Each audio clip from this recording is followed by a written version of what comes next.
They're so proud of their castle that they built that they've completely ignored that originally it was built on Jello. They're always anticipating an attack on the castle and debating things that are illogical, absurd, asinine, unintelligent, unwise, implausible, illogical, ridiculous, cuckoo, cuckoo. The castle is always impressive, and they make it impressive. But it's kind of like Hollywood. You ever seen Hollywood sets back in the day? They'd build the front of buildings. Yeah. It had drapes hanging in the windows, but the building was only about like that thick. They'd build these things for the movies. They didn't have to build the buildings, they just had to build the front of it. Makes it look real, though. This is how you win in a debate. And I kid you not, right now, I have, like I said, countless books of professional level debate, how to debate, but they don't talk about this really important fact, that all of these absurdities, they're castles built on top of Jello. You go to the foundation.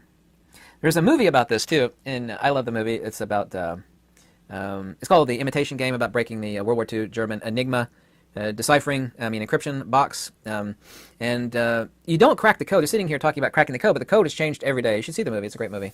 It's based on a true story of, what's his face? I can't think of his name. The guy that Basil Cumberbatch plays. I forget his name.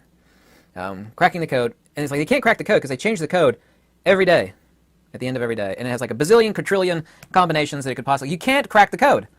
The Germans thought this, and they were right. The English thought this, they were right. It's impossible. Even if you do crack it, even though it's completely impossible, it can't be cracked. They change the code every night. And there's a bazillion, quadrillion, quadrillion combinations, so no one's ever going to crack the code. Well, the smart guy that built the machine, I forget his real name. I'm sorry, what's his frigging name?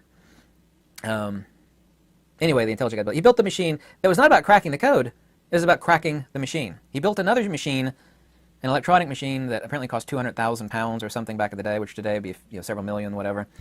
So you're not out to crack the code, you're out to crack the machine. Don't have to crack the code. Cracking the code's impossible. Even if you crack it, who cares? They change the code every night. So you crack the machine. This is no different than what I've said. It's about cracking the foundation. The foundation of nonsense, ludicrous absurdities, is always a foundation made out of Jello.